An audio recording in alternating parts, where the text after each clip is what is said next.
Everybody has a podcast.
What's up, everyone?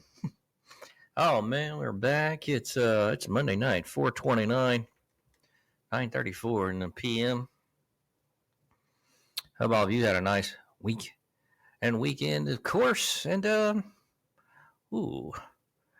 Baller Buster tonight, so that'll be fun. Welcome in, folks. Hey, Wiggy, take out the trash!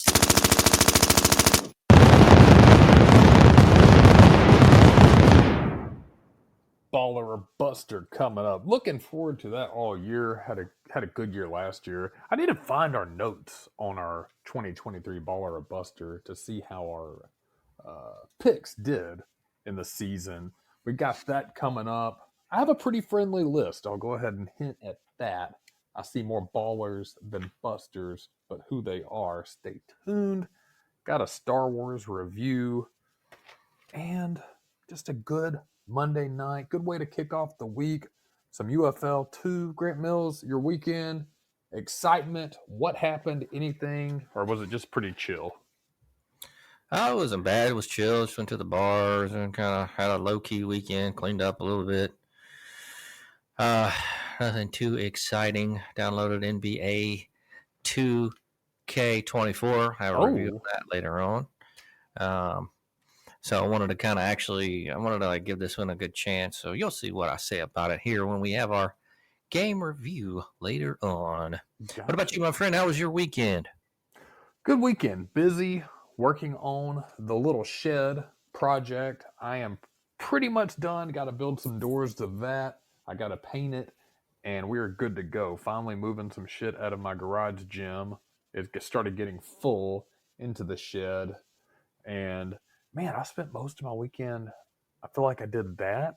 My daughter had some cheer tryouts 2 days, so Oh, cheer chauffeuring. tryouts. Was that for school? No, it's for a competition team for the city. I think her school starts at seventh grade. She'll be in sixth next year. So it's kind of Is that where they do prepping. all the crazy tricks and throw them up real high in the air? Man, it is. Yeah, it's there's a lot involved to it. So she ultimately did get on the team, which is great. I'm happy for her, proud of her.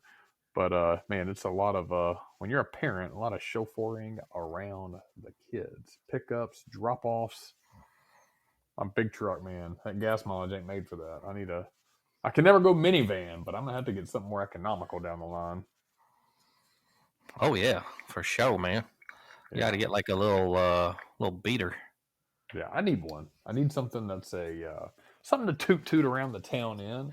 Or do Something you I have get. to carry a bunch of kids around? Nah, just usually my two. I don't like to drive other people's kids around and shit. I don't Yeah, do all that shit.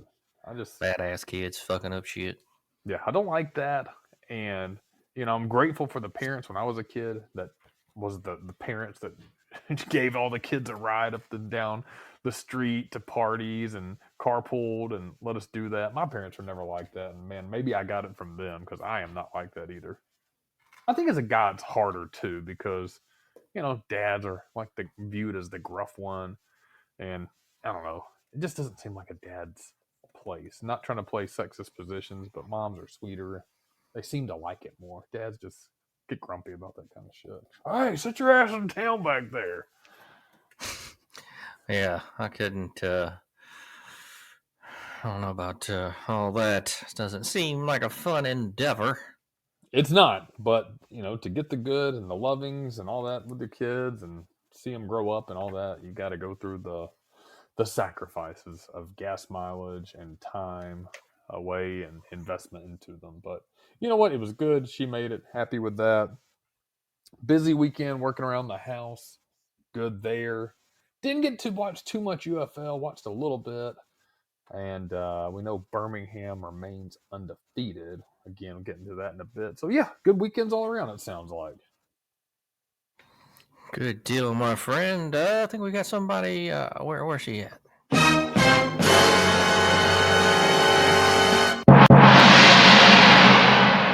Real trap shit. Hey, y'all. What to do What's with up, this? Miss? How y'all doing? Did y'all have a good weekend? Yeah, it wasn't bad, man. I mean, you just heard us, didn't you? No, dumbasses. I was holding on hold, stupid thing. Oh, sorry. I thought you could hear us. Yeah. So, what'd you do this weekend? Well, baby had a business trip, so I just stayed around the house and she chilled out with my dogs, and me and my dogs, y'all. We went for a run. Took them for a ride. I love them. Hell Okay, yeah. sounds pretty relaxing. I'm on. Y'all know what's up. Well, good deal then. Good deal. Everybody had a good weekend. Oh. So, Wiggy, did you check out the Phantom Menace? How'd you feel about that? I did check out the Phantom Menace. Man, I'll go ahead and rip the bandage off. I'll give you guys a mini review. Star Wars Episode 1, The Phantom Menace. So, Star Wars is weird. And I had to learn this through my friend Chuckles, who's a big Star Wars nerd. He said you can watch Star Wars one of two ways. You can watch it in the order the movies actually came out, or you can watch them in the actual chronological order. Because if I'm right, and I'm learning this shit for you guys to watch these movies, The first one that came out, I think it was 1977. That's not the actual first movie. That's episode 4, I believe. Nope, I'm sorry. That's wait, I think I'm right. Yeah, New Hope, 1977. That was the first one that came out, but that's episode 4. And then the one that most people are familiar with, The Empire Strikes Back, that one came out 1980, and that's episode 5. But you had to wait all the way to 1999 to get The Phantom Menace, which is actually episode 1. Dude, how confusing is this shit already? It's like, Yeah, that is pretty yeah. stupid.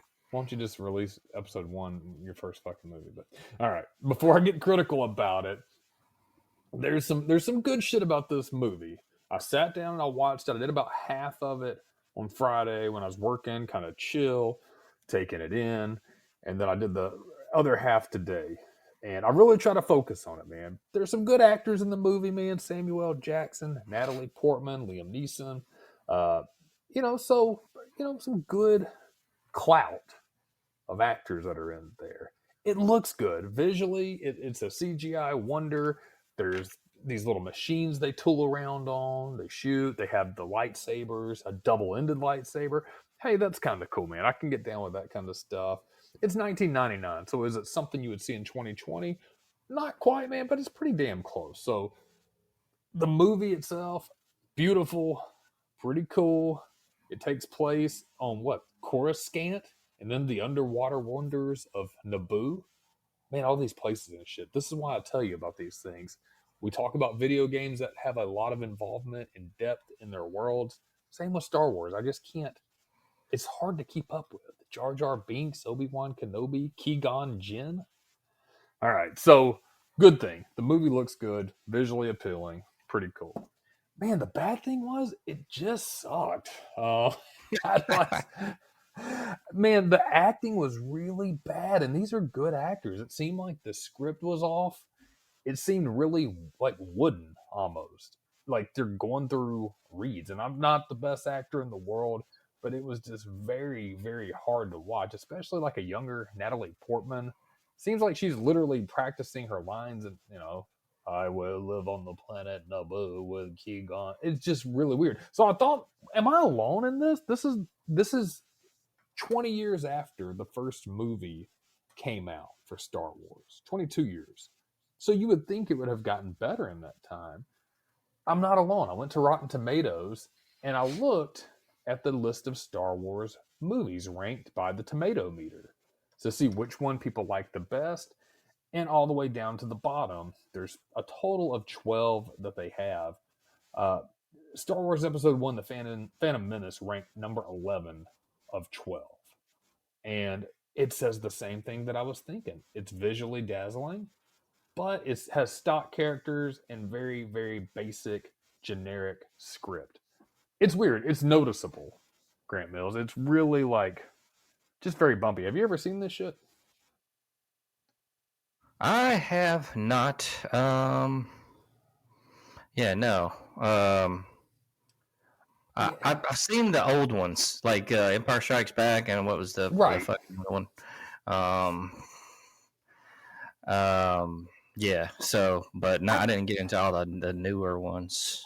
I think to their defense, I can see why people would watch The Empire Strikes Back and The New Hope, the early ones, because I feel like they relied on a lot of special effects, but I think those primitive special effects actually put you in that world. Like if you go back in time, you know that George Lucas had like a miniature scale model of space and the Death Star and all that shit that he recorded.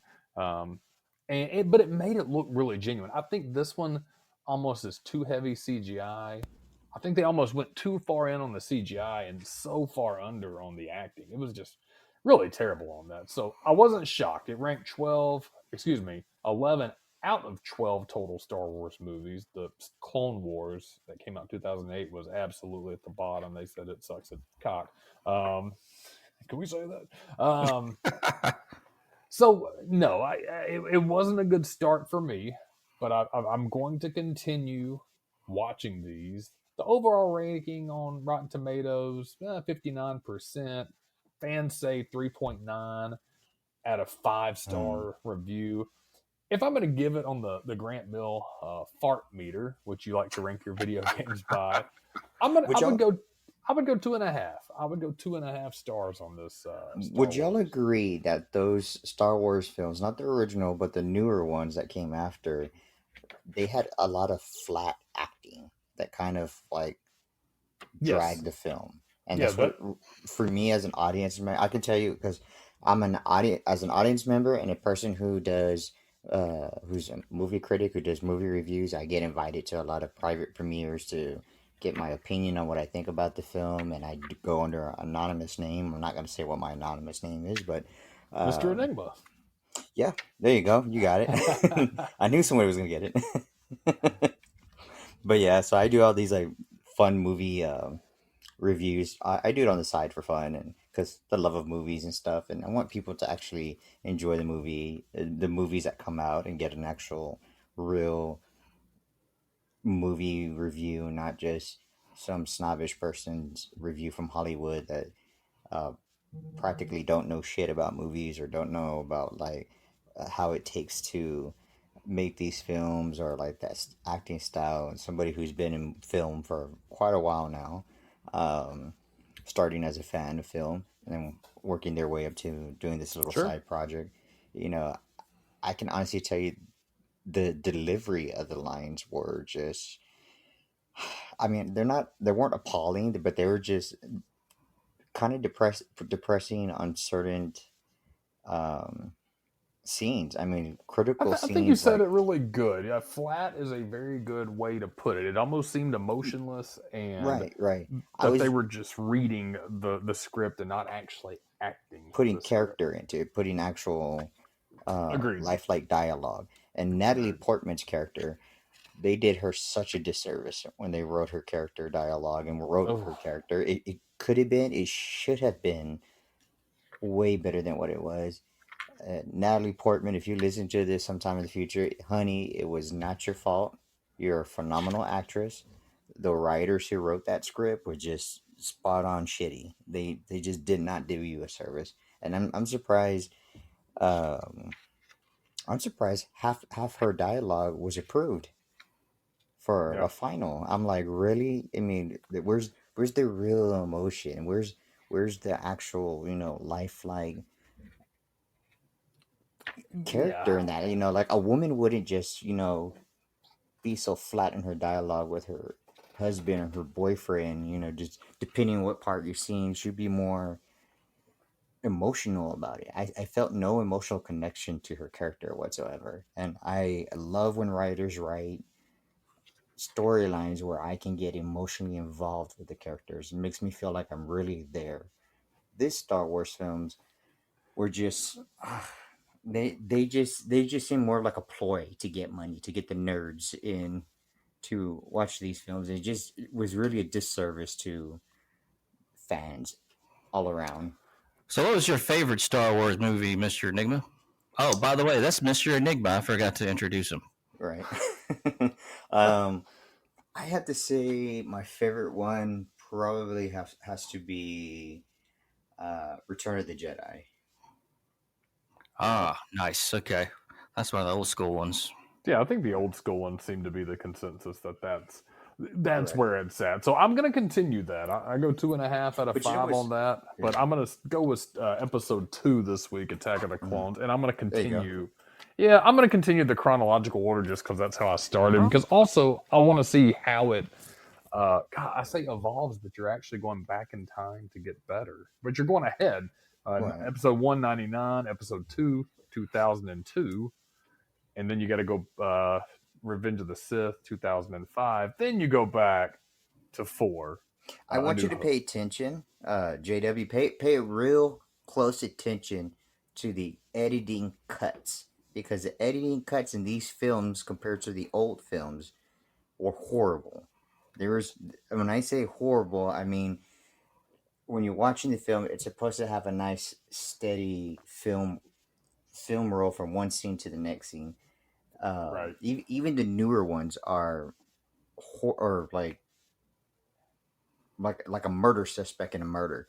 They made it so obvious on the hard cuts that they cut the film and they were splicing um, and from one scene to another, and there was no like smooth roll. And I was like, why would y'all do that? Why would y'all commit such a film? That's what you call like one of the deadly sins of film making is making obvious hard cuts, and you'll see it even in that film. You can see the hard cuts, and you know exactly what I'm talking about. I don't want to spoil it because once you see it, you're gonna really laugh at it. Like, what the hell? Yeah, definitely not the best start. I was hoping for a little more, but I'm optimistic that it's going to get better. So at least according to Rotten Tomatoes, and I agree. I think their reviews were exactly how I felt watching it. Very Agreed. flat delivery of lines, very visually appealing. And if you're watching it in chronological order, it's definitely a bumpy start. But the good thing about a bumpy start is typically it gets better. So that's And my I gotta review on say, it. what made Star Wars like the original series so amazingly awesome was the fact they use basic special effects. They used a lot of miniatures and like a lot of Yes. little figurines and stuff. But you know what? That's what was cool about it, is because they did it so well with the motion with those characters that you couldn't even really tell that those were stock pieces or like special effects Right. models. And when you see the new CGI with the new Star Wars films, for me, visually, it takes away from the eye joy. I like to call it eye joy, the visual appeal of the storyline. You know, I want to be intrigued with the colors or with what's going on. I want to be captivated by it, not just shoom shoom shoom done. It's like, what the hell? Right. All right. Well, let's go ahead and move on from from this Star Wars shit. Actually, I like Star Wars, man. I'm not a big nerdo about it, and that's cool if you are. But No, I'm with you. I agree with the older ones are way better. But I will say something. I did have sex with a girl this weekend. Oh, how did that Awesome. go? You got to tell us Oh. about it. Yeah. So she was so she was so fat. There was an actual horse on her polo shirt. Well, man, that's pretty good, you know. I give that one an 8 out of 10. All right. So, as you guys know out there, this motherfucking week or this show, we got Baller or Buster 2024. We're going to break down the first 10 picks of the fucking NFL draft. We're going to tell you guys who we think is going to be a baller or a buster. So, you know what? Without further ado, let's go ahead and get into this shit right now.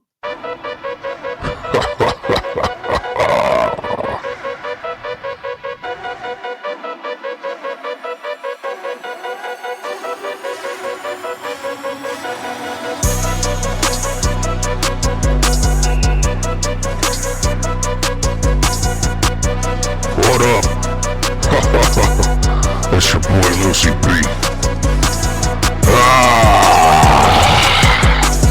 Baller Buster 2024. We back, baby. Who's gonna be a baller? Who's gonna be a buster? Cramp Mills, Jay Wiggy, and Whis gonna break down the first 10 picks of the NFL draft. We'll see who's a baller, who's a buster. Stay tuned!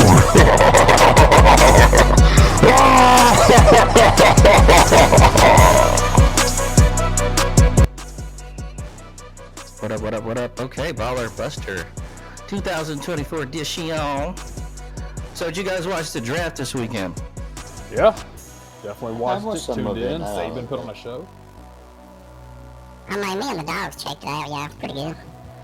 All right, well, the first 10 in the draft is what we're going to kind of break down through this show.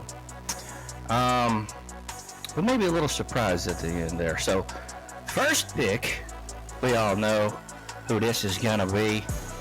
The Chicago Bears selected quarterback Caleb Williams out of USC.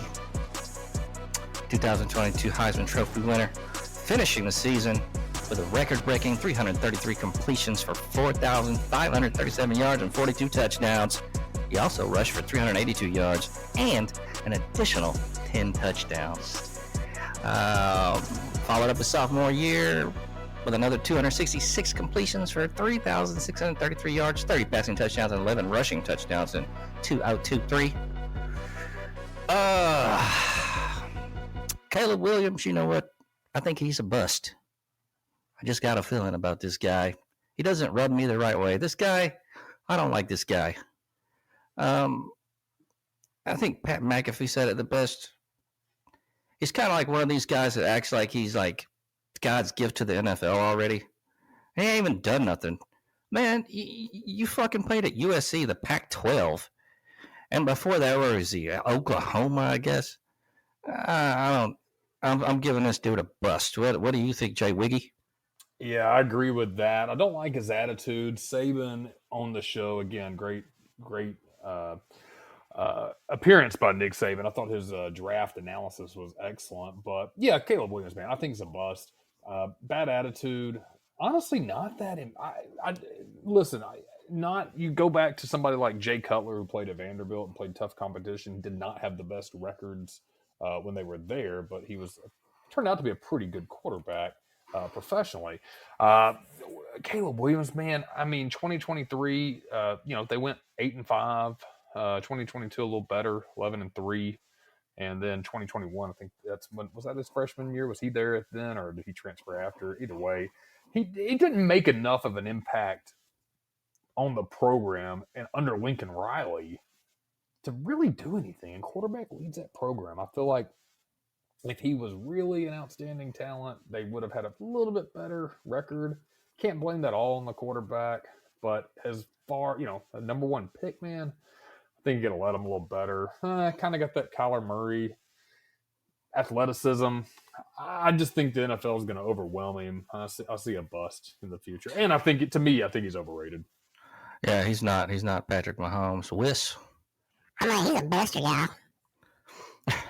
Thank you, Mr. Enigma. What about you, man? What do you think? Oh, I think we have ourselves another Johnny Football in our hands. He's going to be a bust for sure.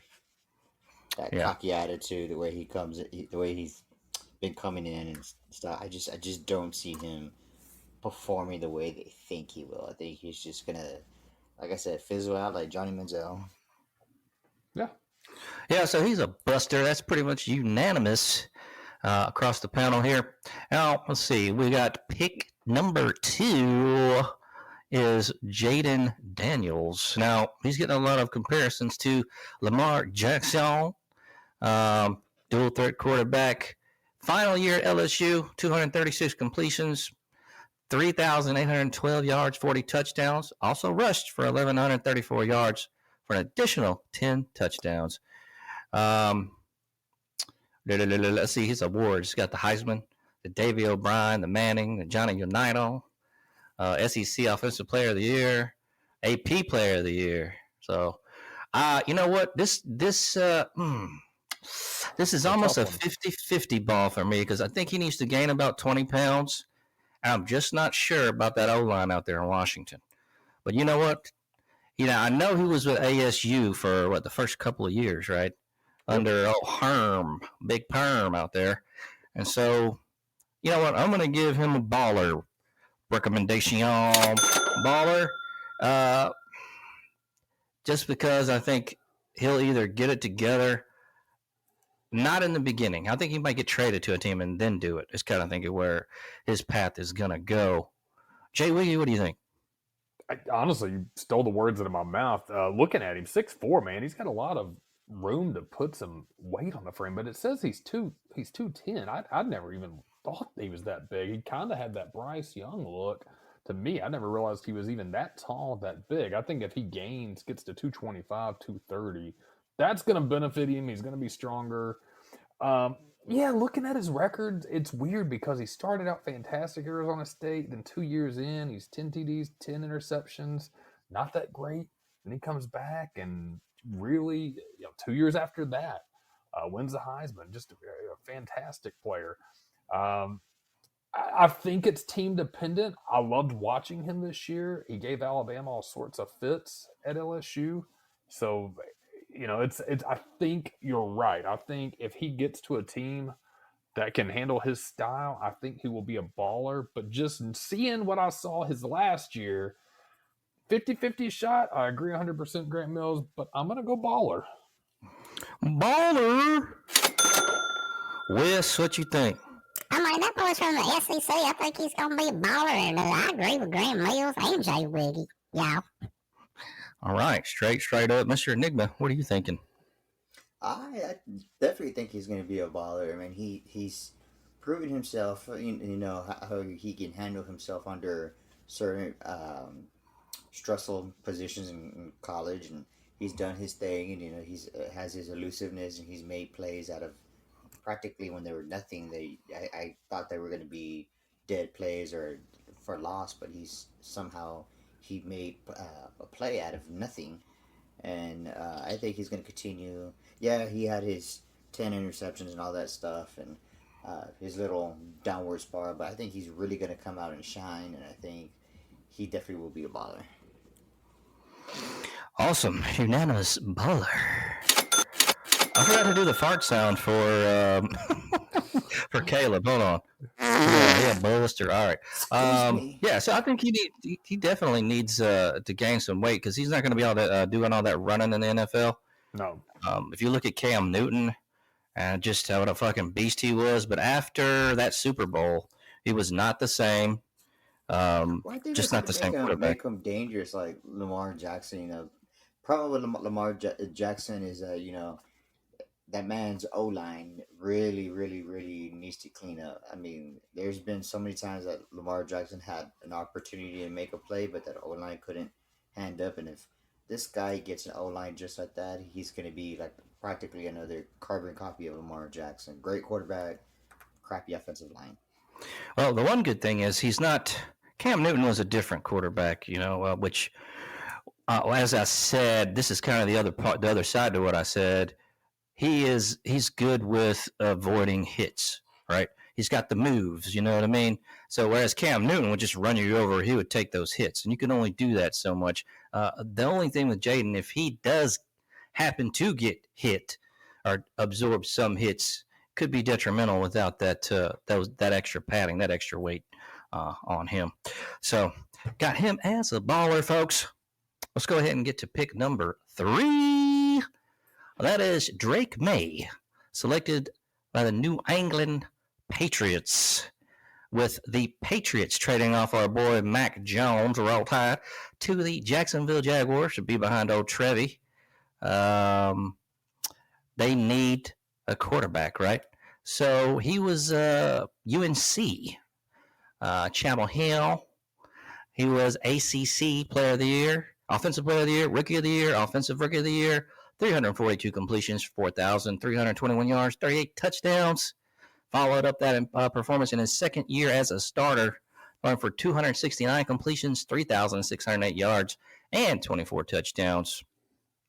He received a 6.50 prospect grade at the NFL Combine, leaving him in boom or bust territory there. So this is kind of a another 50-50 ball. He's with a team that I don't know what the fuck's going to happen with them right now. They got a new coach. I don't even know who the OC is over there right now. But that's a big question because they had Josh McDaniels for a while, which was really good with old TB. And Bill Belly's not there anymore, although shit was going downhill when Tom left because they put fucking Matt Patricia in charge of the OC when he was a DC for years. I don't understand that. And so this franchise has got a lot of questions. So I'm going to go ahead and I'm going to put this dude at a bust. Jay Wiggy, what are you thinking?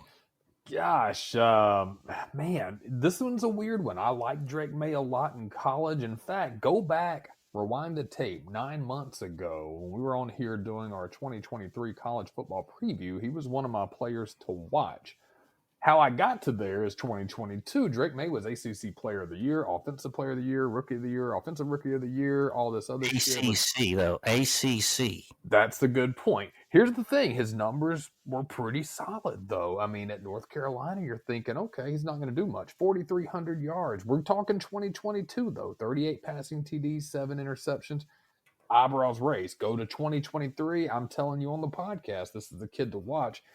And he kind of fizzles. He goes from ACC Player of the Year to second team All ACC, from 38 passing touchdowns to 24, 7 interceptions, I said, 9 interceptions the next year. So he goes on a downward trajectory. Now, that's not just always on him.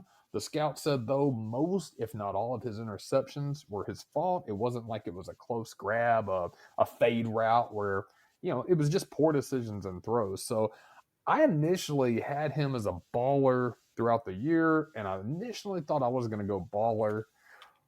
I think you're right about the Patriots. That's a really, really solid analysis. For some reason, they love white wide receivers and white quarterbacks that fizzle out in the past couple of years. I wish I could justify him being a baller because I think that the potential's there. I just don't see it, though. I'm with you. I'm going to go bust. Buster! Whis, what do you think?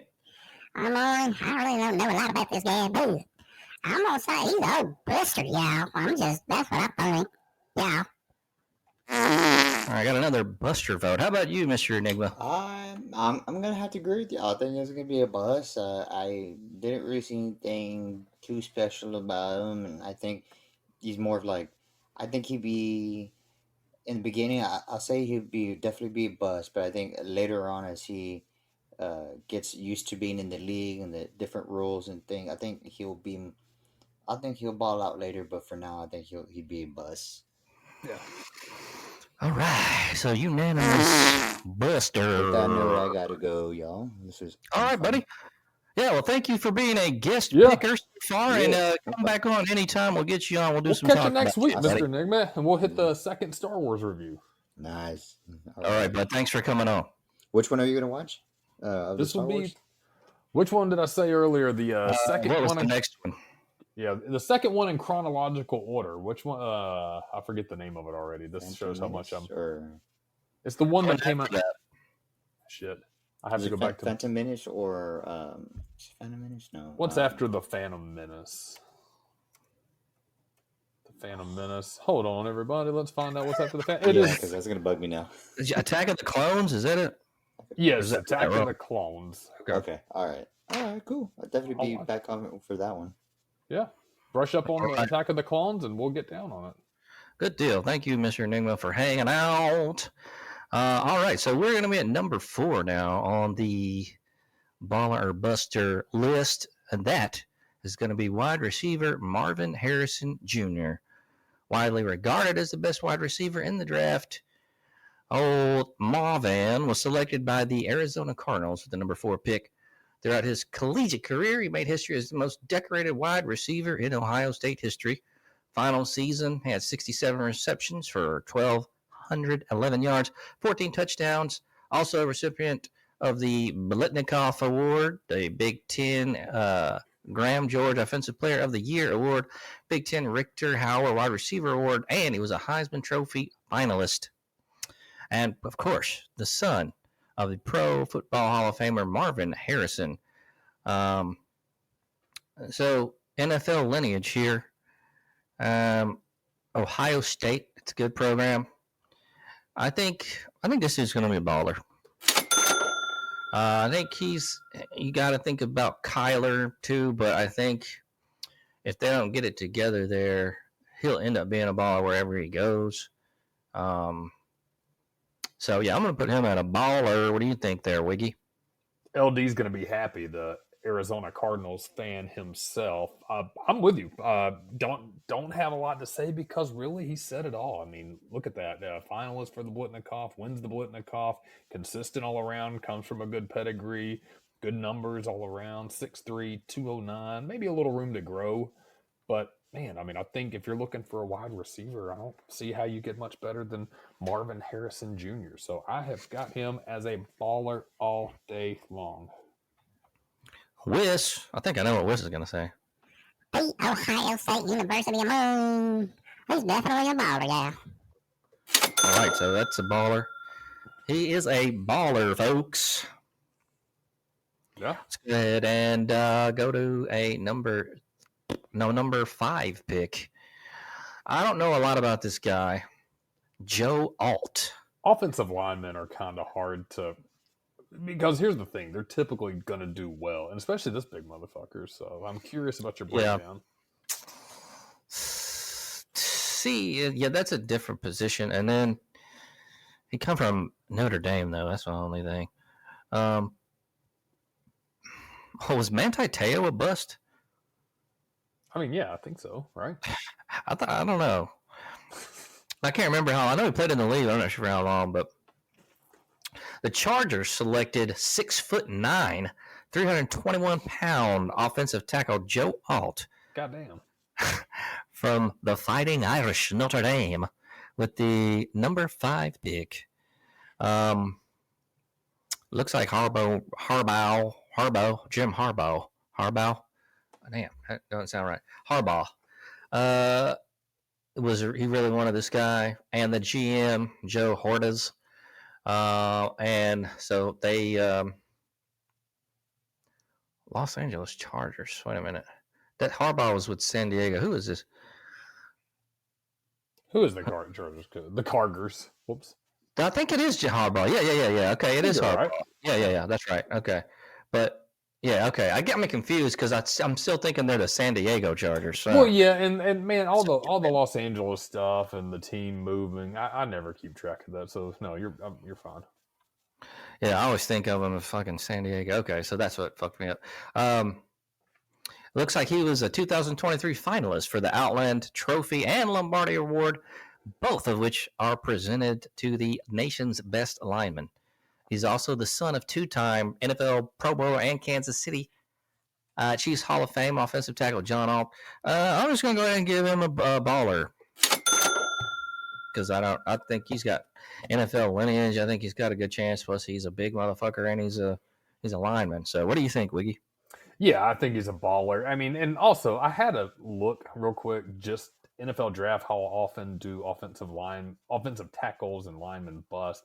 It just really doesn't happen that much. I mean, you mostly get hits because I don't want to say it's a simple position, but I do think in lineman terms, especially offensive, you're built for it or you're not. And this dude is enormous. What is he, 6'9", 330 pounds. He's long-limbed. He came from Notre Dame. Dude, I mean, yeah, your chances of being a baller at that position, a position you're born to play. I mean, yeah, I think that's pretty easy to say. I mean, you can be fast and speedy, but that doesn't mean you can be a wide receiver. If you're a big dude and you can stand in the pocket and block, dude, you should be fine. So baller all day, Joe Alt. Baller, make that money. I'm just gonna say Buster to be different, yeah. All right. So he says Buster. But yeah, I think he's gonna be a baller. I think he'll be all right. Yeah. Oh, we got the number 6 pick coming up. Looks like it's wide receiver Malik Neighbors to the Giants. Daniel Jones is a quarterback at this team.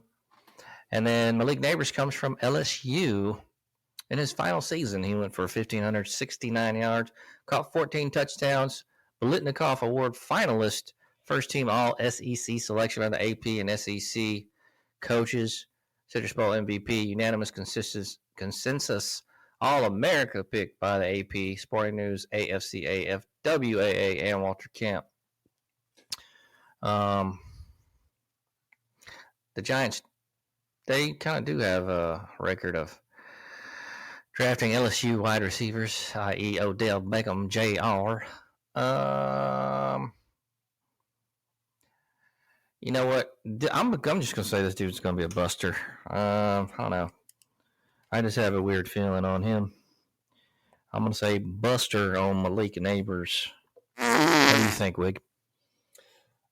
My notes here: one, undersized, 6'2", man. I mean, in a league where we're already talking about quarterbacks towering over him.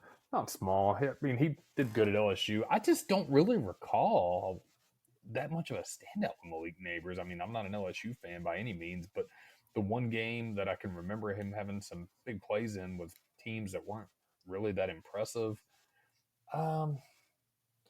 Yeah, I don't want to piggyback on your term, but I just don't see anything. I would like to give him, watching some of these plays, he's got some crisp routes here, but I don't see anything that makes him stand out as a baller. So I think he can do good things, but I think you nailed it. I think he can be a bust. Whis, what do you think? I think it's kind of a 50-50 ball. I'm going to say he's a baller, yeah. All right, I'll go ahead and you say baller. I say buster. You say baller. I say buster. All right. Now we got the number 5 pick, which is J.C. Latham, offensive tackle. Oh, number 7. I'm sorry. I'm going backwards. I was about to say, where are we going? The number 7 pick. Sorry about that. Number 7 pick to the Tennessee Titans, J.C. Latham.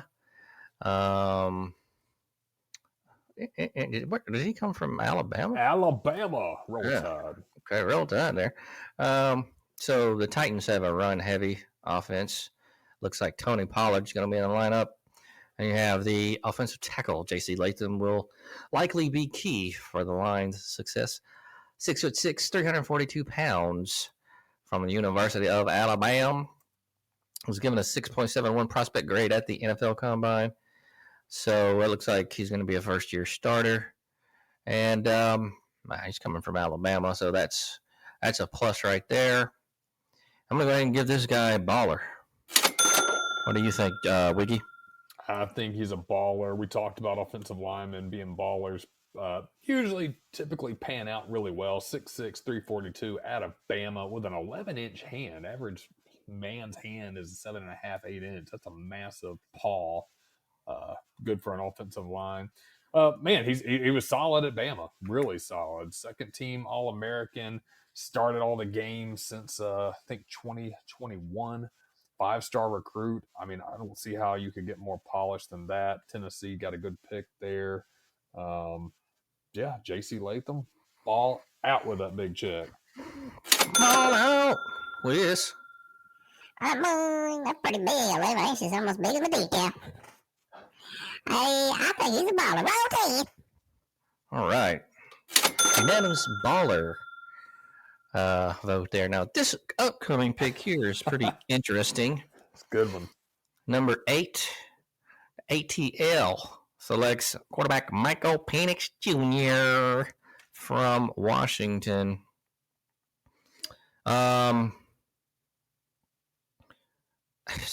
So what happened? Can you explain that? What the fuck happened? Why would they pick him? Well, my thing is, I don't know why you would even pick, I don't know why you would go and get Kirk Cousins, is my thing. But touche. You got a veteran quarterback, so he's not going to start, which might be good because rookies who start, usually that doesn't work out so well. And they need to sit him behind somebody like a veteran, which I don't know about Kirk Cousins, but you could also say they sat Patrick Mahomes behind Alex Smith, and look at Patrick Mahomes. So true. It could work. Because at first I was like, I don't understand that, but if he's going to sit for a couple of years and be the number one backup at least after year one, then this is not a bad decision. It really all depends on old Kirk and kind of what he does. So, but as far as Michael Penix Jr. goes, very talented quarterback, 2023 Heisman Trophy finalist, Maxwell Award winner, threw for nearly 5,000 yards in his final season to lead the University of Washington to the championship game, the NCAA championship game. So, dude's got a great arm. I I think he'll be a baller, man. I don't. This is kind of almost a 50-50 ball, but I'm going to give him a baller. What do you think, Wiggy? I don't know if this is gonna be the one where we differ. I'm with you. I've looked at this, and I really liked Penix through this past season. I liked watching Washington, the Giant Killers. Love that Kalen DeBoer went to Alabama after the season. Um, Penix is really interesting. Good size, 6'2", 216. Great arm strength, a cannon. He played lights out. I think when it came down to it in the Natty, though, 2 interceptions kind of hurt. I don't know what Washington and Kalen DeBoer were doing up there and how their coaching was and I hope they bring it to Alabama because it's pretty amazing considering when Penix was at Indiana, man, he really wasn't overly impressive. Whatever they saw in him, they brought it out. I don't know how to explain that in football terms. Is that just being part of the right team? Is it having the right type of coaching? Because, he had 4,900 passing yards, third in the country with 36 passing TDs, started all 15 games, 11 INTs, verging on high, but, high-powered offense, man, that's really not, that's kind of to be expected. 2 in the Natty, so when you're playing tougher competition, it may have gotten worse, but he was also pressured a lot too, so they've got his comparison as Tua Tagovailoa. So, man, I don't. I want him to do well. I can't see it right now. I'm gonna go Buster. Buster! Whis, what do you think? Hey, I'm gonna say he's a buster guy. Straight buster. All right. Buster. I got baller. Y'all got Buster. Let's go ahead and number 9.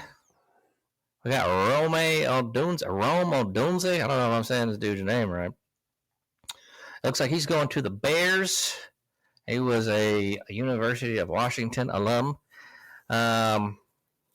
So they're going to put him there to help out old Caleb, looks like. In his final year, wait a minute, yeah. Because that's where Caleb's going. In his final year, he had 92 receptions for 1,640 yards, 13 touchdowns. Finalist for the Blitnikoff 2023, and also a 2023 All-American First Team selection on the WAA, PFF, and CBS Sports, The Athletic, and 2023 All-Pac-12 First Team selection. It's a big dude. Good receiver. Going to the Bears, though. I'm going to say bust on him. What do you think, Wiggy? Yeah, I think he's going to a good team that may work with him. Him and Caleb Williams might. He came with Penix, so he's probably going to have a good quarterback there. They'll be young if they're both starting. Good combine result numbers, man. Ran the 4.4 on the 40. Good strong dude. The one thing that I noticed, he's been injury prone. 2021 missed a couple of games due to injuries. This dude had a broken rib and a punctured lung. Recovering onside kick in 2023, the game against Arizona last year. Stayed in the hospital overnight, rested over the bye, and came back in the win over Oregon. So, dude, that's a tough son of a bitch. Got to give him credit. A punctured lung, a broken rib, come back, hospital stay, come back to play 2 weeks later, man. I think that, and I don't know, but I will say this, and this is just a hunch, but typically when you start having a string of injuries in your first couple of seasons and they're different injuries, you start questioning durability. I think he has the potential to be a really good ball player. The injuries kind of concern me, especially at a receiver, man. I think he's going to be a buster, not because of talent, but because he's going to be injured and banged up. Yes. What do you think there, Whis? I think he's gonna be a baller, dumbasses. Like I said, I'm saying now. All right, and baller for Whis. Let's go ahead and get to the last pick here, though. J.J. McCarthy. With the number 10 pick, the Vikings traded up to get this guy out of the University of Michigan. Looks like the Vikings traded with the Jets to move from 11 to 10 to select Mr. McCarthy. Of course, he played at the University of Michigan under Jim Harbaugh for 3 years, starter in 2022. Final year threw for 2,009, under 91 yards and 22 touchdowns, 72.3% completion rate, and just 4 interceptions to win the Natty.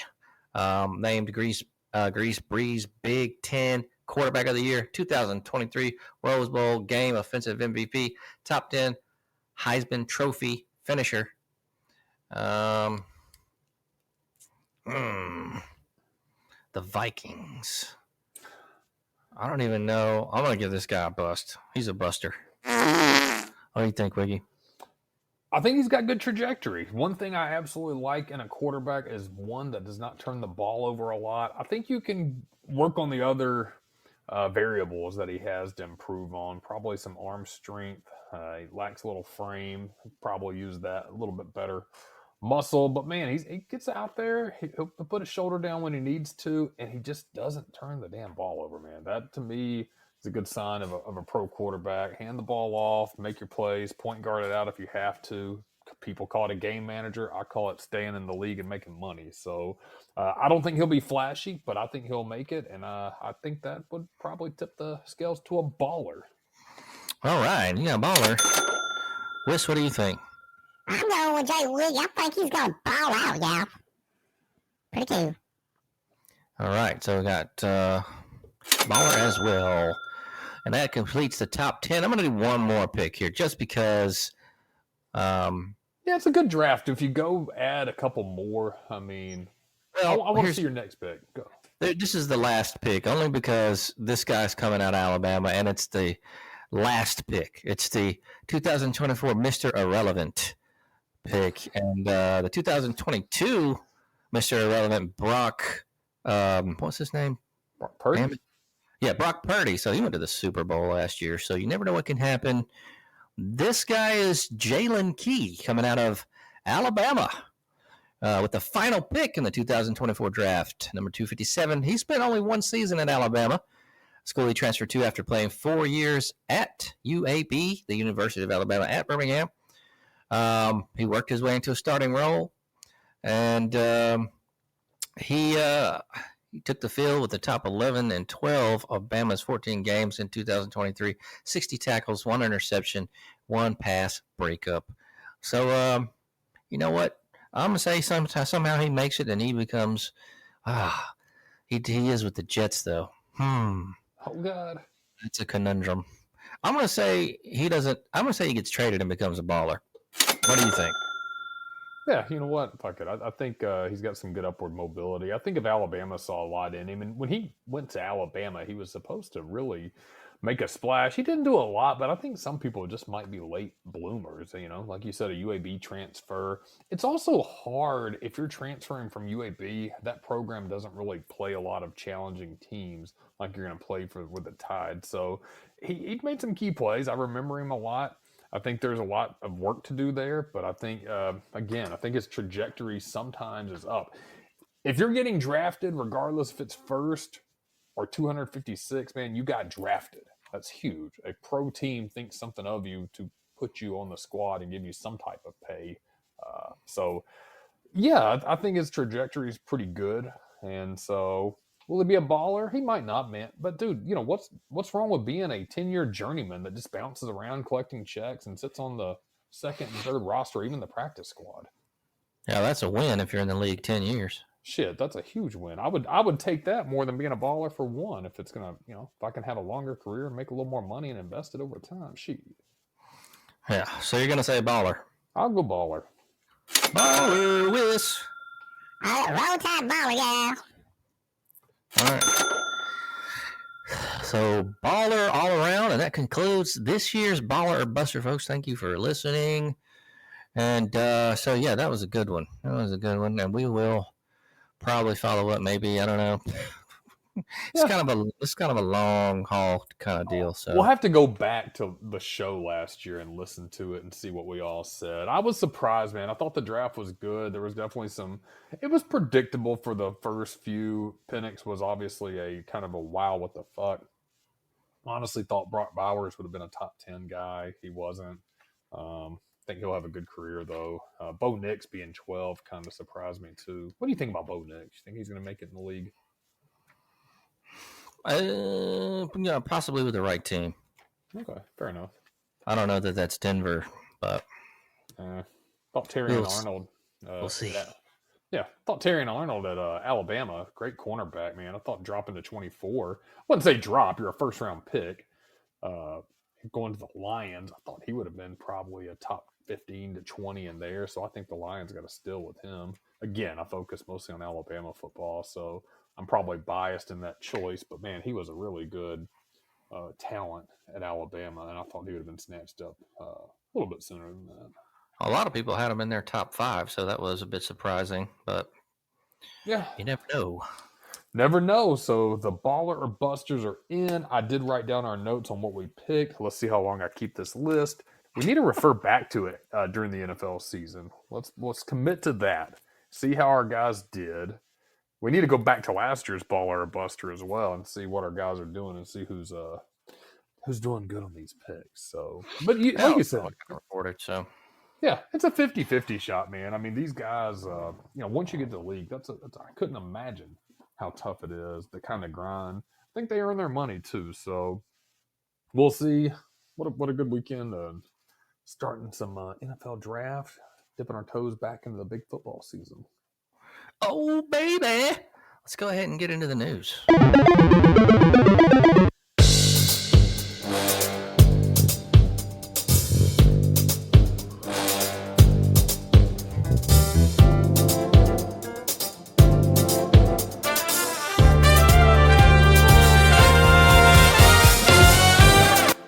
Okay, all right. Hey now. So, what do we got going on in the weird news here? You know, we love world records. And I know you love tree huggers, J-Wig. Boo. So, we have a world record here of a Ghana man who hugs 1,123 trees in an hour for a world record. A Ghana man studying forestry in Alabama set a world record for most trees hugged in an hour when he hugged 1,123 trees at Tuskegee National Forest. And so it looks like in our neck of the woods kind of here, a Ghana man set a world record for most trees hugged in an hour at the Tuskegee National Forest. Abu Bakar Tahiru, 29, age 29, became interested in nature conservation while growing up in a farming community in Tipa, Ghana. He is pursuing a master's degree in forestry at Auburn University. The record attempt required that Tahiru wrap both of his arms around each tree in a close embrace without causing any damage to the trees.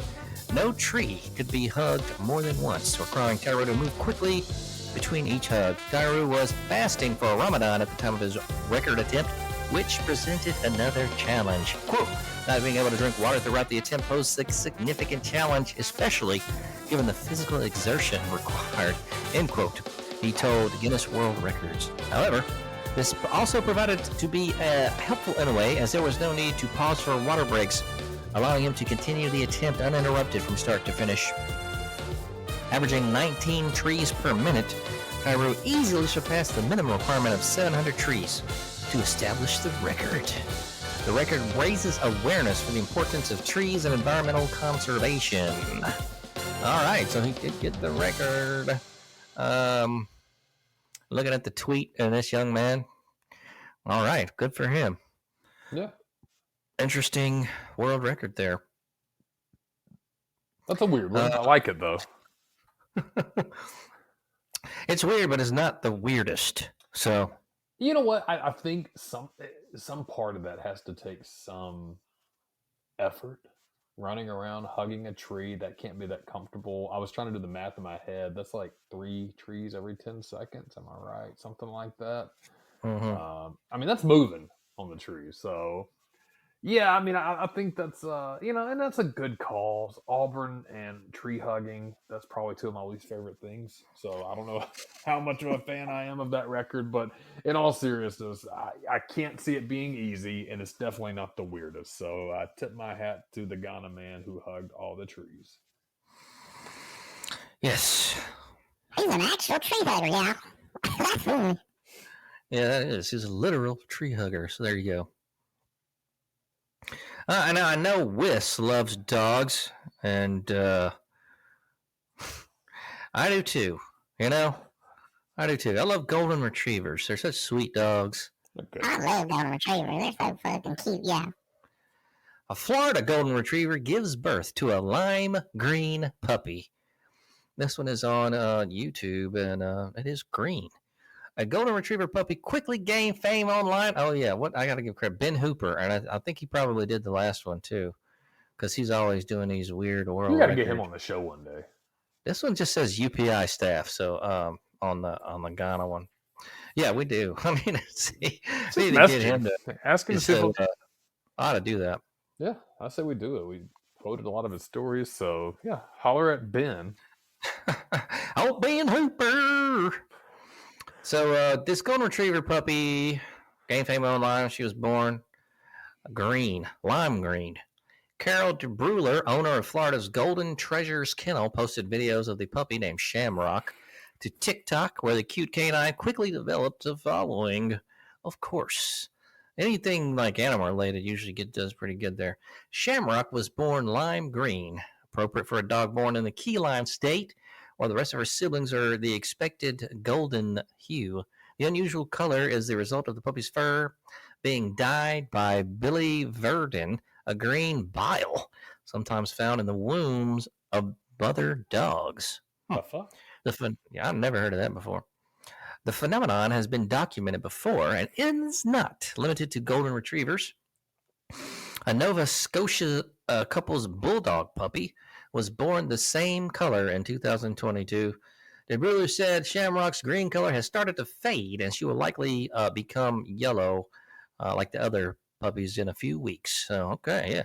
You can look this up on YouTube, and he is green. So, that's all. I've never seen that before. I never heard of that before. I never have either. Some kind of bile. When you said that it was dyed, and then you explained the bile, at first it was thinking, oh, somebody dyed him green. I was like, oh, well, how the fuck is that news? Yeah, I've seen those people do that crazy shit with other animals. They dye them colors. Yeah, or I don't like when they do that shit. Tiger pattern or something. Yeah, I don't. That's lame. That's weird. That's a little bit weird. Yeah. So, I got some video game news here. I don't know if I should do this one. Now, you like Red Dead Redemption 2? Love it. Love it. Love it. Okay. Well, we'll do this one for you then. Do it. By Zach Zween, Red Dead Redemption 2's house building scene has been recreated in Legos. Sorry, the house building song will be stuck in your head after watching this delightful fan animation. A Lego YouTuber has recreated the house building scene from Rockstar Games' open world western Red Redemption 2, complete with the catchy tune, a curious bird, and a pesky cougar. Cougar. Now, is that an old woman who likes to fuck young guys? One way you can look at it. Grant. All right. Released in 2018, Red Dead Redemption 2 was a prequel to the original 2010 game. It told the story of Arthur Morgan, a character in Dutch's gang along Red Dead Redemption 1 protagonist John Marston. And spoilers for RDR2, the game eventually ends with Arthur dying and Marston leaving the game as it falls apart due to mistrust and a lunatic leader. Eventually, in an extended epilogue, RDR2 features you taking on the role of Marston as he builds a home, seen later in RDR1, and sets up his life. And that is an art, and it's that light-hearted home building scene that has been recreated in digital Lego bricks. So you can see this on YouTube. If you type in RDR2 house building scene in Lego, uploaded to YouTube on April 25th. This Lego recreation was made by YouTuber Lego Crow, and they claim it's their biggest project yet. And so go check it out if you are a nerdo about RDR2. Looks like there's some detail of the Lego nails being hammered on the Lego pegs. The plates being installed in Marston's home. So, yeah. And around the 105 mark, Black Cougar creeps up and attacks John Marston. Later, he's being chased by the same large cat. So, yeah. All you RDR fans, check that out if you want. Yeah, it's a memorable scene for sure. Definitely they had a lot of good songs in that. Willie Nelson sings "Cruel World." I think the song was actually made for that. Poignant moment in the game after you transition from Arthur Morgan. Not transition, like people do these days, but the cutscene. Arthur Morgan, I don't want to spoil it, but if you haven't played it, who hasn't at this point? But it's really good. The home song, man, I don't remember it, but if I hear it, it does get stuck in your head. It's a cool scene, though, when he starts actually building the house. So, great game. I may have to watch that. I'll check it out after the show.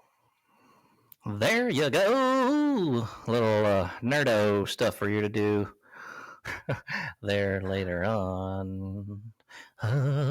Later on. I'm going to do one more, and then we'll take a short break and get into the video gaming review here. I got some Switch 2 news. The Switch 2 might be attempting to harness the mysterious powers of magnets.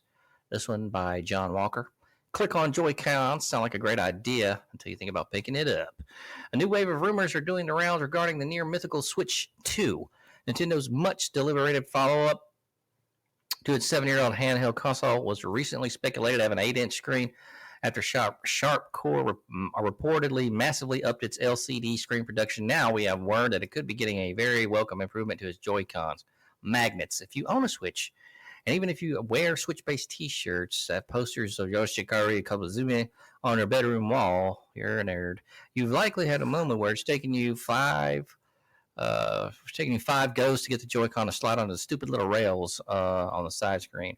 Probably right when you're in a hurry because it's your train and you want to be a nerd on the train and play a fucking video game console like an idiot. No, I don't know. If you have a long ride, maybe I could see that. I just I don't use mine like that. But imagine instead if they had magnets.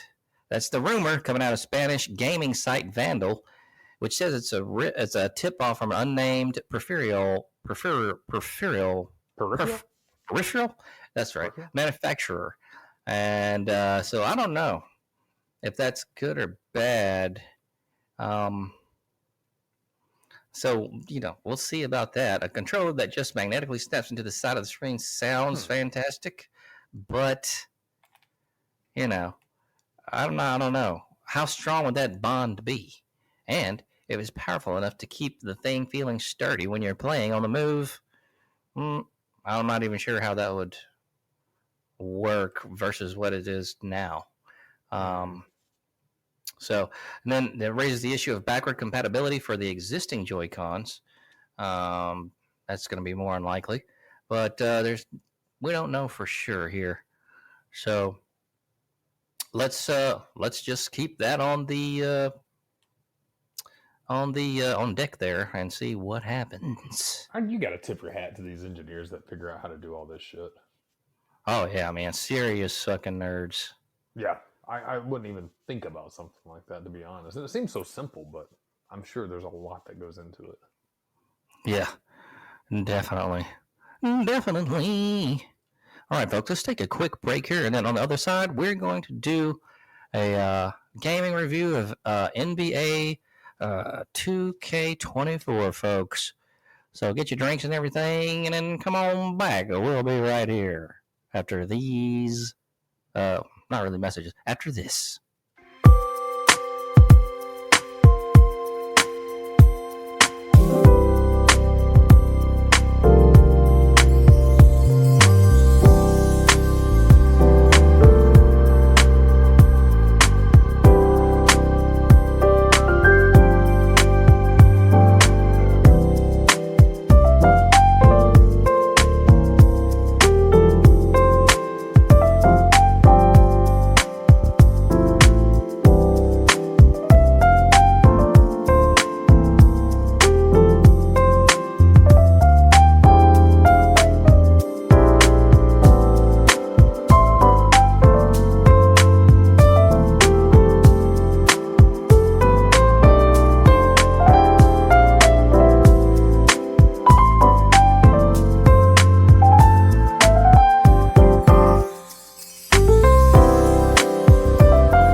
back in.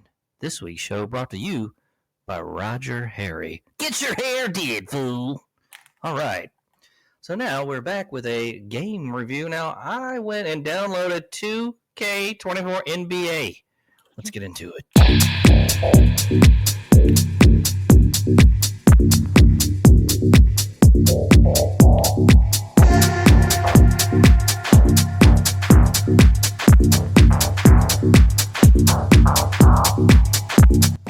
Alrighty then. So I downloaded this bad boy for the Nintendo Switch. Yeah, that's a pretty good price. I can't remember which one I don't think it was the Kobe Bryant edition. It was either $8 or $9 or like $24. I think it was the $8 or $9. How many editions are there? Oh man, there's the Kobe Bryant edition, the Black Mamba edition, and then like the regular one. Okay, cool. But I'm pretty sure my cheap ass fucking got the $9. Holla for $9. Holla for $9. All day. Right. All day. Oh, hey. So download this bad boy. And you know, there's something, I'm not a basketball guy anymore. You know, I don't ever watch NBA or college basketball. I just don't care. Back in the day, I did watch the golden era of the NBA, however, which was cool. You had a lot more characters, I feel like, back then. Michael Jordan was like this crazy basketball oddity that was magical to watch anytime you turn the TV on. And if you're lucky enough to see him in person, wow, which I never was, but I bet that was cool. It was more than basketball, I feel like, back in those days. John Tesh wrote the NBA on NBC song. And man, what a cool time. As I said lately, I just but I decided to go ahead and download this and give her a try, see what's going on, because I haven't played any real basketball games. Man, I'm trying to think of the last basketball game that I played. NBA Jam. Yeah, something like that. NBA Jam, or it's like some old school fucking game like that. So now NBA 2K24 is of course a basketball game developed by Visual Concepts Austin and published by 2K based on the NBA, the National Basketball Association. It's the 25th installment in the NBA 2K franchise and the successor to, of course, NBA 2K23. The game was released on September 8, 2023 for Windows, Nintendo Switch, PlayStation 4, PlayStation 5, Xbox One, and Xbox Series XS. The NBA 2K24 Arcade Edition was released on Apple Arcade October 24, 2023. So, we're just talking about the Kobe Bryant Edition. He's on the cover of that and the Black Mamba editions. There's a in WNBA cover too, or some shit. The cool thing about this game is you can like select from the old school teams. Let's get into some technical stuff here. 2K23 introduced various eras in the My NBA mode, so that was last year's game. All those eras return with the addition of the LeBron era, which begins the early 2010s when LeBron teamed up with Dwayne Wade and Chris Bosh on the Miami Heat. The presentation graphics in this era are based on the ones from the NBA 2K10, albeit with the score bug being placed in the bottom right instead of the top. In addition, Mamba moments are the equivalent to the Jordan Challenge in 2K23, but now players can play and recreate some of Kobe Bryant's most memorable and exciting moments of his career. Furthermore, Round Ball Rock by John Tesh was featured in the 1990s, as well as scenarios in 1990's Mamba moments, and is featured on the game's 2K Beat soundtrack in the current generation version. Pro Play is a new type of technology that translates NBA footage into 2K24 gameplay as opposed to solely using motion capture like in the past games of the franchise. NBA players worked with 2K to replicate the moves they use on the court over a season with Pro Play, jump shots, dunks, layups, dribble moves, pass animations, signature movements, inbound passes, and other minor details will all be upgraded. Game director Mike Wang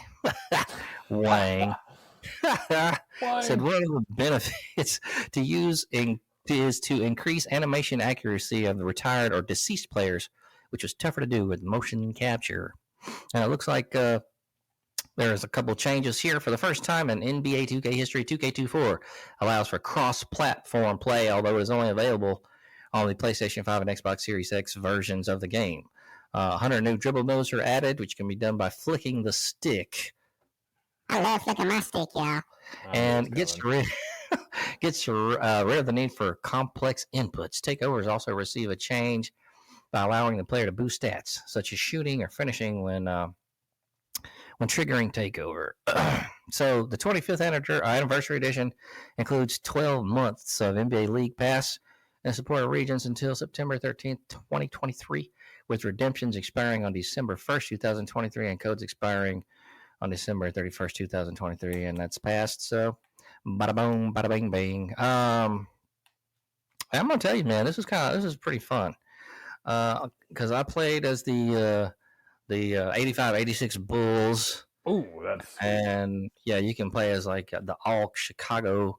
I had all the good like players from Chicago too as another team. Which I wanted to ask you who you played as, so that's cool that you answered that question, and it's fun that you did a more modern game review. I love the vintage because that's kind of the way we grew up, but it's kind of fun to see the flip side, what guys and girls out there are getting now.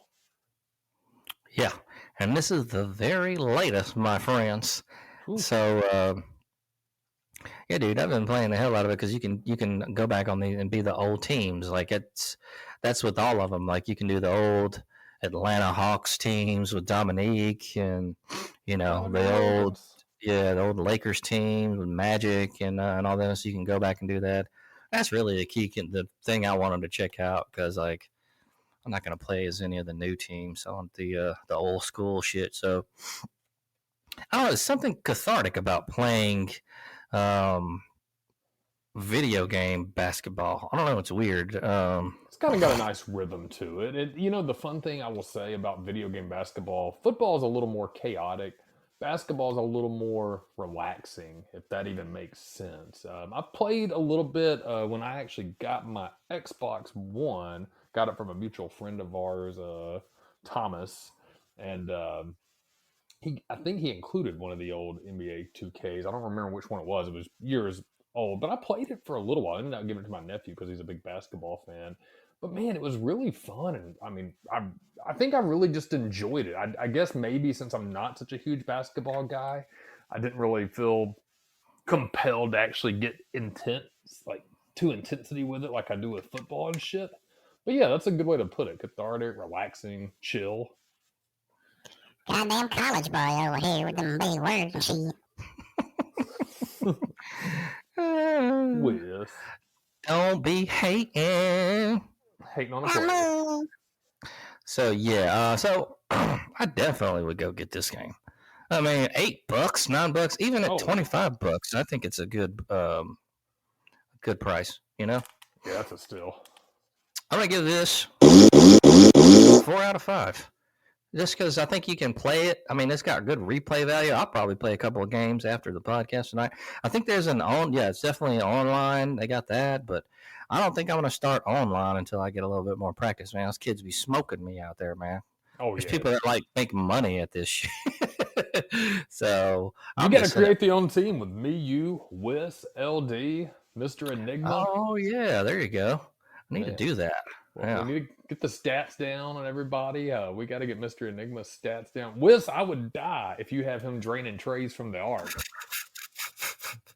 Hell yeah, dude. Girls bouncing. I'm known for my long ball, yeah. You're known for something, but it ain't that. Yeah, it's not that. So yeah, definitely that's a good game to go and get, man. I think it's a good one there. So y'all go check that out. Go get it. Go get it, man. Boop-a-doop. All right, so man, we got to do UFL picks.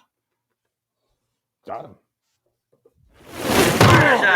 There's the all right. I got last week's results.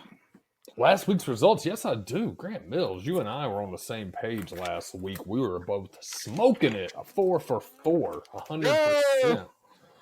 Whis, our buddy who drains the long ball, or so he thinks he does. He was 1 for 4. He picked Birmingham. Oh, You're fired.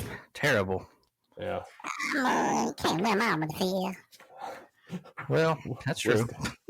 Whis got a tinge of sadness in his voice there. Oh man. So yeah, it was a You'll hold me later, yeah. good week for me and Grant Mills. I think we were on the same page. We had some good discussion about that. Did you get to watch any games this weekend? I think I saw the Showboats, and I forgot who they played, and maybe some of another game, the Defender game, I think. But I wasn't really paying attention too hard. I was kind of doing other things, but I did turn it on. What about you? Man, I turned it on in the sun porch. I kept peeking in, and I've loved watching it. I think I said it last year, but I've really gotten into looking forward to it every weekend. And even my dad was like, "Oh, I got to watch football this weekend," and starting to really get into it. So we still need to find a game to go to. But yeah, man, it makes it enjoyable. Man, it's hard not to pull from McCarron too, man. I mean, he's not a Birmingham guy. He's playing for the Battlehawks, but dude, He's gonna come back here and play at some point. I forget which game it is, but is it the one coming up? Is that no, not this week. Maybe next week. I don't know. yeah. He should be. Yeah, it's next week on the 11th. He'll be back in Bama, boy. Yeah, I know they wanted to get a lot of people down there. We need to consider going one of those games. Are they here this weekend? I think it's next weekend. Nah. I think. Don't quote me on that. We'll have to see, man. It's already crazy because we're going into week 6. You're right. Week 6, Birmingham will be in Memphis with the Showboats. And then I think week 7, yeah, Battlehawks and the Stallions. So, and then we got one too, the May 18th. Birmingham's down there. That might be a fun one to go to. There you go. Let's get the boys up. Yeah, the Roughnecks and the Stallions. That'd be a good one. That's a Saturday at 8 p.m., 7 p.m. Eastern. So might be doing some live on down there. But yeah, great picks last week. What do we got this week? Week 6, Grant Mills. So Saturday, May the 4th, 11 a.m. I'm guessing that's Eastern time. It doesn't say on here. ABC ESPN Plus. We got the Stallions and the Showboats. You know, I'm going with the Stallions. What about you? You know I am as well. Me too, roll tide, yeah. All right. And then we're going to go, 2 p.m. on Fox, the Roughnecks and the Battlehawks. Yeah, I got to go with the Battlehawks. Yeah, me too. I'm going Battlehawks. I think it's going to be an upset just because that's what I think. Roughnecks, yeah. All right. And then the Sunday game, we got the 12 o'clock p.m. Fox Renegades Panthers. I'm going to go Panthers on this one. What do you think? Yeah, I got to go Panthers with you on that. You got the Michigan Panthers in Detroit at Ford Field. What could be more Michigan than that? True that, my friend. Well, I'm going Panthers, yeah. and then we got the 3 o'clock game on Fox as well. The Brahmas and Defenders. I'm going Brahmas. What do you think? You know what? You read my mind. I think we're going to do 100% this week. Brahma's looking pretty good. Defenders haven't impressed me. What does Whis got on this one? This one's going to be an upset. I'm going to DC Defenders, yeah. All right. So there you go. I think UFL picks. We'll see. We'll see how that goes. Yeah. What are you drinking on tonight, Wiggy? You know what? I've got some water, but you know what I had this weekend that was actually pretty good? I hadn't had in a long time. A hard root beer. The, alcoholic root beer. You've ever had one of those? I have not. It sounds weird. It's good. They're really good. The only thing about those, man, you will be burping like a motherfucker. Yeah, I don't know. That sounds... Oh.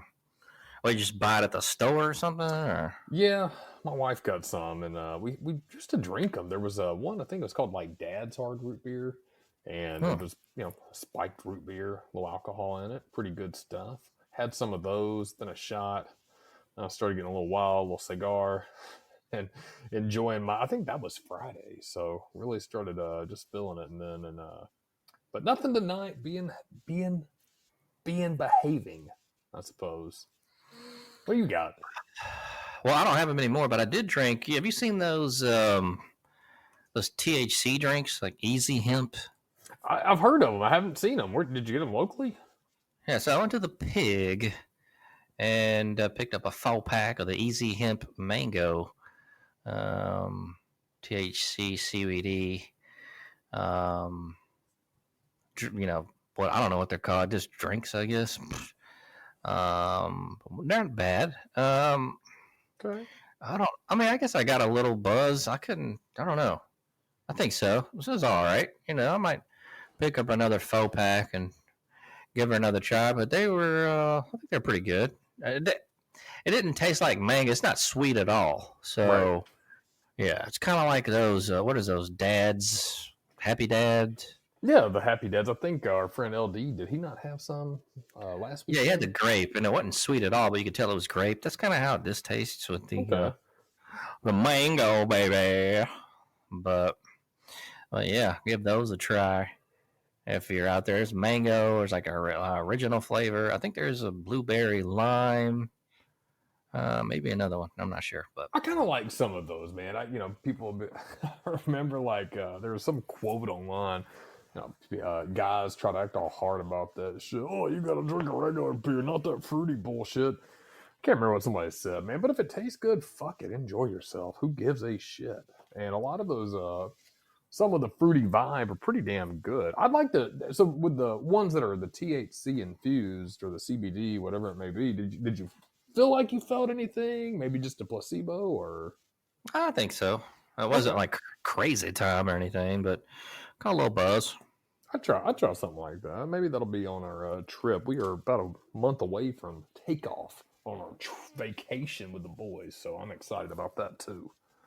Yeah, I do want to hit up a dispensary and see what other kind of shit they got. Probably all the crazy shit too. So you were gonna love it. I know there was. I was actually looking up that for you the other night to see how close it is to our Airbnb, and there's several, and they're not far away. So, oh yeah, it'll be good times. Oh baby, I'm ready. Yeah, getting to that time. And what I saw the other day made me think about, this is just random, but I went to Oak Mountain State Park to do a little fishing last week when I was off, and they actually have full basketball courts down there. Yeah, it's one, I don't know why it seems weird. I guess it seems normal. It's a state park, so they're going to have recreational shit. But maybe one weekend, get the old guys out and make some NBA 2K videos live down there. We'll get Whis up to drain some trays. I get Big Moose Start out there to dunk on everybody. Oh man, I got him on my brain. The goal came down. Oh shit! We can't come back. Damn, that's funny. All right. Oh man. Me, Big Moose Star versus LD. Patrick. Trick Pat. Trick Pat. And at Patrick. Trick Packet. About to say, yeah, me, you, Big Moose Star versus LD, Trick Pat, and Whis.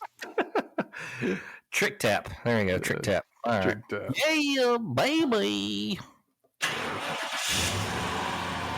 Woo. All right. You got your meal prep going on? What's on tap for this week? Oh man, what did we have? I've actually done some breakfast this week. Some protein pancakes. Got some Kodiak chocolate protein pancakes.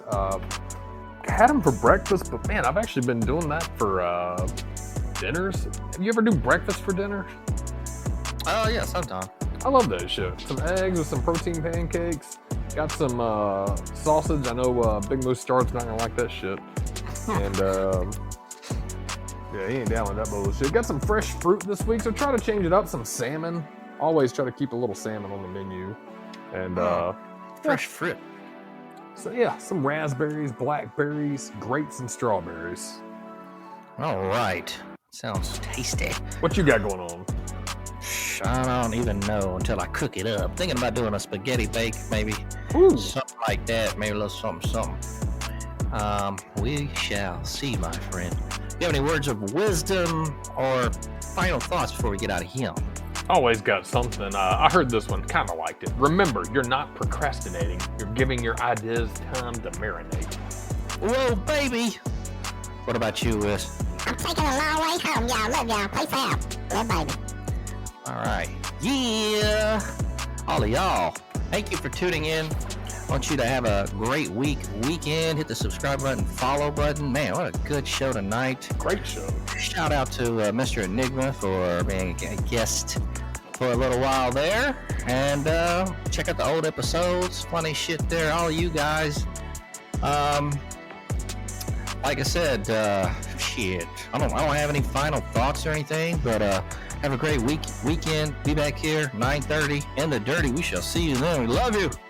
Peace out.